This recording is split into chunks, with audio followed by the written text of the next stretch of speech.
Senador José Medeiros,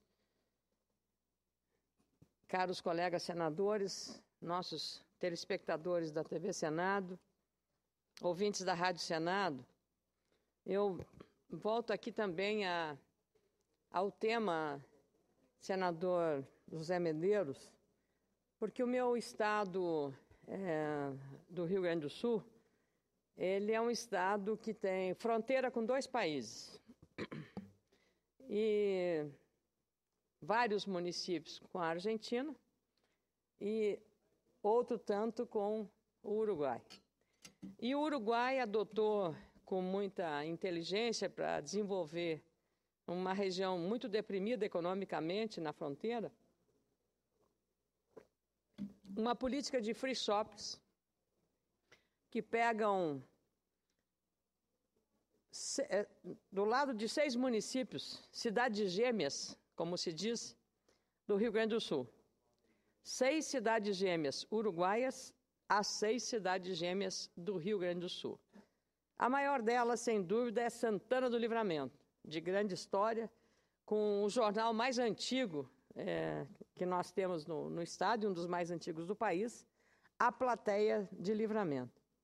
E esse tema não interessa apenas a Santana do Livramento, que faz fronteira com a cidade de Rivera, no Uruguai,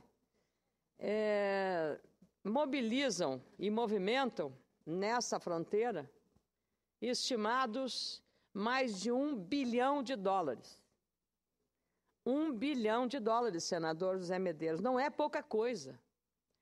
E são gastos que os brasileiros fazem aquilo que a senadora Gleisi Hoffmann muito bem definiu aqui, o chamado turismo de compras, que é um conceito novo que tem na mobilização e na mobilidade turística, o turismo de compras. Então, muitos turistas vão a esta região em busca exatamente da facilitação que tem as compras com tarifação especial e mais barata. Nós temos, então, além de Santana do Livramento e Rivera, nós temos também Jaguarão e Rio Branco, que fica do outro lado do rio, Jaguarão. Nós temos Quaraí e Artigas, do outro lado do rio, Quaraí, o nome do rio, separado por uma ponte. Nós temos Chuí, e como Santana do Livramento, Chuí separada do Chuí com Y, que é do lado do Uruguai. Essas duas são fronteira seca, apenas uma rua separa. Temos também Aceguá, com Aceguá também do lado uruguaio, e Barra do Quaraí e Bela União também fazendo fronteira nessa região. Então, veja só que para o Rio Grande do Sul, a portaria 415, com data de hoje, senador, aliás, data do dia 26 de junho, hoje é 29 de junho, ela é extremamente relevante e aguardada aqui nessa tribuna.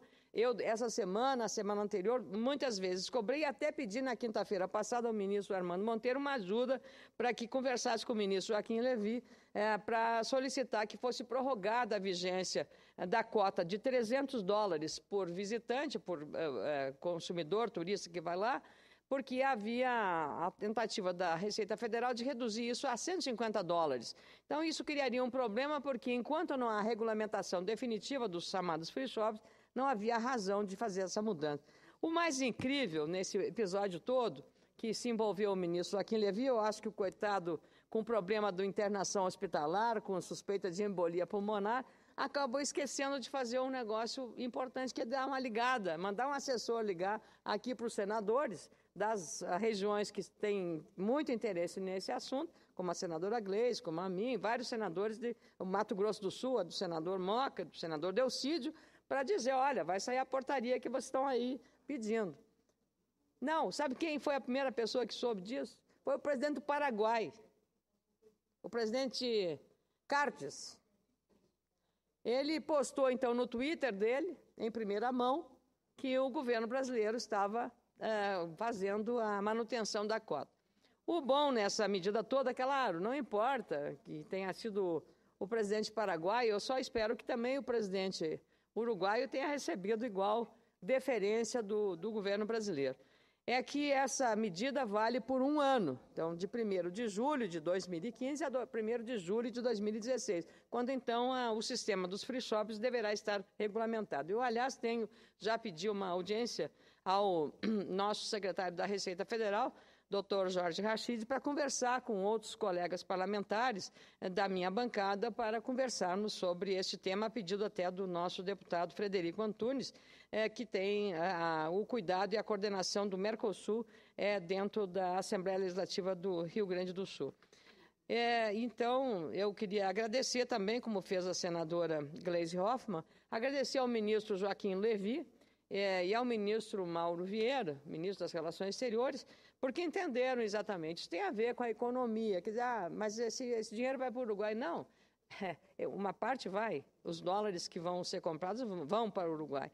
Mas a questão é que, do nosso lado, também os restaurantes, os hotéis, os serviços, as farmácias, os supermercados vendem. Por isso que a Federação do Comércio, a FEComércio do Rio Grande do Sul, tanto insistiu também na mesma tese de prorrogar até que haja a regulamentação dos free shops. Então, veja que é extremamente lógico que foi tomado pelo governo, pelo ministro Joaquim Levy, assinando essa portaria que está em vigor e, portanto, prorroga. É menos uma dor de cabeça ao setor e à fronteira. Eu queria até agradecer muito, não só a mídia da região, mas a RCC, uma emissora lá em Santana do Livramento, pelo compromisso, pela abordagem frequente. O jornal A Plateia colocou matéria verbalizando, porque em Santana do Livramento é onde o comércio dos free shops é o mais vigoroso, porque ali começou, foi o primeiro.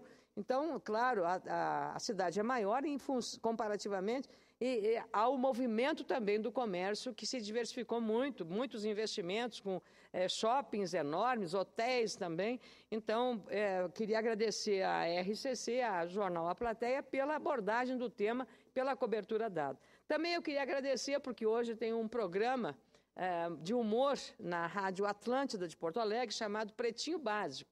E eles abordaram com muito humor essa questão, e eu queria agradecer também, que é uma forma que eu respeito muito de fazer uma divulgação, bem-humorada, respeitosa, mostrando a importância. Veja, Dal, então, muitas abordagens que se tem de um tema importante. Para terminar, presidente, eu fico muito orgulhosa de Vossa Excelência estar presidindo, porque Vossa Excelência é um ativo membro da nossa Comissão de Agricultura e Reforma Agrária. E eu agora venho aqui falar como presidente da Comissão de Agricultura e Reforma Agrária. Porque esse setor, e o seu estado, Mato Grosso, e o meu estado do Rio Grande do Sul, são estados que têm, na agropecuária, no agro, um peso econômico fundamental. Fundamental. O Rio Grande já foi o celeiro do Brasil, agora está no Brasil Central. E por que eu estou destacando hoje? Porque a economia brasileira, que está vivendo vários problemas, desemprego, desaquecimento, redução das vendas, redução da produtividade, da competitividade, tudo isso em termos negativos. O único setor que está respondendo com muito fator positivo para a economia, por isso que eu venho falar, então vamos falar de problemas, vamos falar de uma questão, de uma área que está dando certo, que sempre deu certo no Brasil, e está dando mais agora. Veja só, eu me valho de um especialista que eu também respeito muito, o doutor José Roberto Mendonça de Barros. Ele escreveu um artigo no Estado de São Paulo essa semana, mostrando que a agropecuária deverá crescer 3% neste ano, enquanto toda a renda brasileira deverá encolher, ou seja, cair entre 1,5% e 2%. Então, enquanto a economia geral cai, a produção agropecuária aumenta 3%. É o dobro da queda, portanto, uma coisa significativa.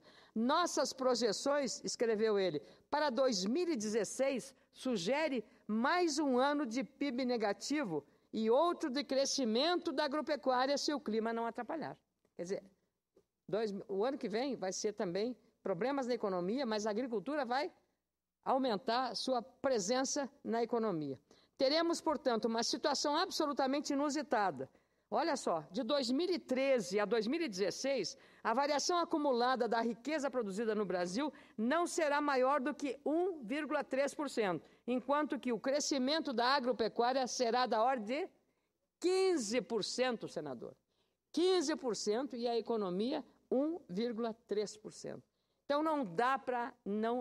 Aliás, louve-se, a presidente da República e a ministra Cátia Abreu fizeram o lançamento do Plano Safra, aí que esperamos seja implementada adequadamente.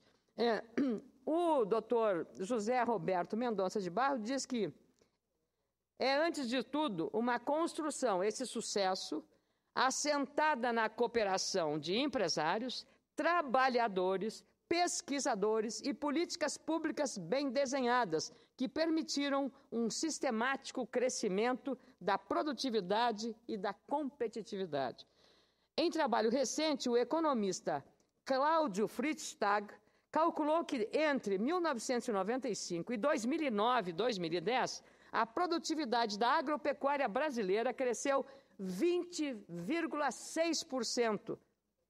Cresceu 20,6%. Sabe quanto cresceu a indústria de transformação no mesmo período? 2,2%, senador. Construção civil caiu 17% no mesmo período. Comércio e serviços, que é um setor reconhecidamente heterogêneo, também caiu 22%. E a agropecuária, a produtividade cresceu 20,6%. E há ainda, lembrou ele, economistas que pedem a taxação de produtos agrícolas na exportação para melhorar o desempenho da economia brasileira. Quer dizer, penalizar quem está trabalhando, fazendo o dever de casa, trabalhando para o bem do Brasil. Apesar desse sucesso, diz o doutor José Roberto Mendonça de Barros, é indispensável continuar avançando, pois o mundo não para. E quando eles pensam na taxação, querem matar a galinha dos ovos de ouro. Querem matar a galinha dos ovos de ouro, que é o setor da agropecuária.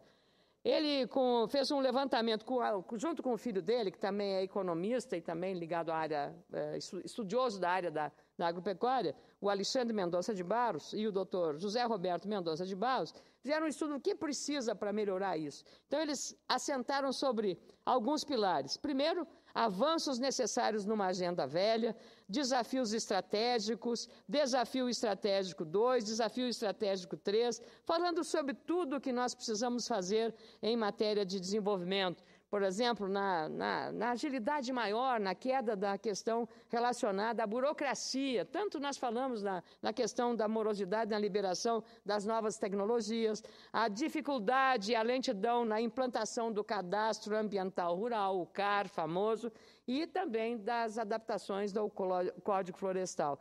Também essa é uma das questões. Avanço tecnológico, um desafio estratégico. Avanço tecnológico no sistema de produção, agricultura de precisão, é um item mais relevante a ser considerado. Essa denominação abarca um conjunto de técnicas que estão em constante desenvolvimento na área da pesquisa, mas que já são utilizadas por um grande número de agricultores. Eu sou de um estado que tem uma capital da agricultura de alta precisão, chamado Não Me Toque, onde realiza todos os anos a Expo Direto Não Me Toque, que é uma das mais importantes e tecnificadas exposições do país. Então, essa cidade, por justa causa, se chama a capital da agricultura de alta precisão, em função até de ali estarem instaladas indústrias de equipamentos que são já de última geração, porque uma máquina plantadora, ela já faz a colocação do adubo, do fertilizante, da semente,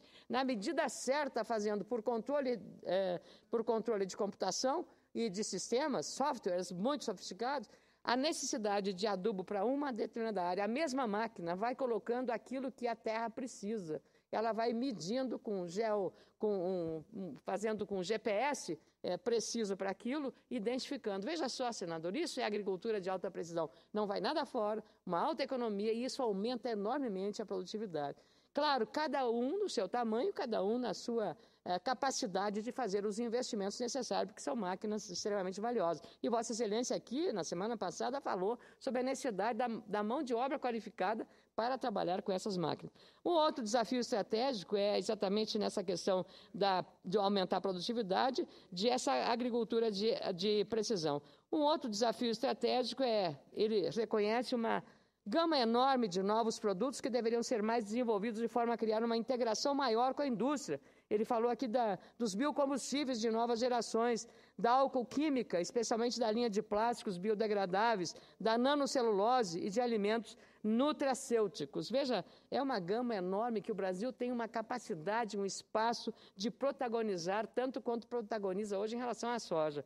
Um outro desafio estratégico colocado pelo Dr. José Roberto ao lado do desenvolvimento de novos produtos industriais, é indispensável na pauta de exportação tenhamos mais produtos industrializados que matérias-primas. Parte disso acontecerá por meio da elevação da venda de carnes às expensas de grãos, o que deverá ocorrer especialmente com a China. Haverá também a venda de produtos de melhor qualidade, como o café verde, de origem controlada, como ocorre em muitos produtos europeus de vinhos e outros alimentos. Aqui ele fala da questão da origem do café do Cerrado, que foi aceita pelo Instituto Nacional de Propriedade Industrial, lançado oficialmente na maior feira de café especial do mundo, a Associação Americana dos Cafés Especiais, que aconteceu em Seattle em abril passado.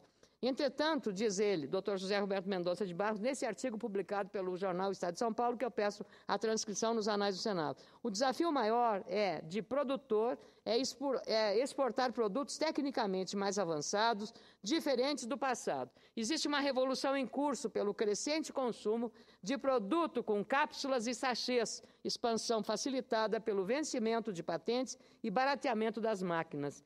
Para se ter uma ideia da agregação de valor, 1 quilo do produto torrado e moído no varejo custa R$15.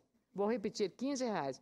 Enquanto o equivalente em cápsulas vale R$250. Olha que ganho. Isso é o tal valor agregado. 2 fábricas estão sendo construídas em Montes Claros, em Minas Gerais, por grandes grupos internacionais, o que permitirá a produção em larga escala e a exportação do produto. Outra operação Fabril, em Ribeirão Preto, São Paulo, produz as cápsulas em séries pequenas, que permite com mais de 60 empresas disputem o mercado brasileiro. Outros grandes investimentos e associações estão em curso no setor. Então, eu queria dizer, Dr. José Roberto Mendonça de Barros, eu como presidente da Comissão de Agricultura e Reforma Agrária do Senado, fico muito feliz e gratificada de ver um especialista como ele, teve uma grande contribuição também no Ministério da Agricultura, de trazer esta análise criteriosa. Eu, como presidente da Comissão de Agricultura, agradeço essa correta e bem fundamentada análise do papel da agropecuária na nossa economia. É o motor, é a locomotiva. Seria o equivalente no corpo humano igual ao coração. Quando ele falha, falha tudo. Felizmente, essa locomotiva chamada produção agropecuária, e aí vale a agricultura familiar, vale a agricultura dos médios agricultores, vale o sistema cooperativista de produção, muito expressivo em nosso país, que tem que ser valorizado e prestigiado, e a agricultura empresarial assim chamada. Tudo é agricultura. O sol e o céu nasceu para todos. E são empreendedores que cada dia querem mais. Nós vamos discutir agora, no dia 10 de julho, lá em Ijuí, numa audiência pública, Vossa Excelência está convidado, discutir a cadeia produtiva do leite. O Rio Grande do Sul tem 130 mil produtores de leite. Em praticamente 90% do território do Rio Grande do Sul, com quase 500 municípios, há produção de leite, que é uma produção que eu diria assim, familiar. Há a produção industrial em escala, mas é uma produção que dá uma renda média para o produtor com a sua vaquinha de leite, já buscando genética melhorada de gado holandês, gado Jersey, toda a produção leiteira do nosso estado está se qualificando pela qualidade da alimentação e o controle. Tivemos problemas, sim, agora de fraudes no leite, mas exatamente essa audiência pública servirá para separar o joio do trigo, porque os honestos, produtores honestos, que trabalham com dignidade, com respeito ao consumidor, sabem que é preciso respeitar a sua família, a sua produção, a qualidade e o criatório dos seus animais, mas é preciso também pensar sempre e com muita responsabilidade nos consumidores. Eu penso que esta análise sobre o papel da agropecuária nós temos que destacar cada vez mais, meu caro senador José Medeiros, Vossa Excelência, que fez uma audiência muito produtiva na quinta-feira sobre a questão da permanência, vamos usar a palavra, da permanência do homem no campo, e só vai acontecer quando a juventude tiver acesso à energia com uma potência maior, não monofásica apenas, como é a maioria do interior do país,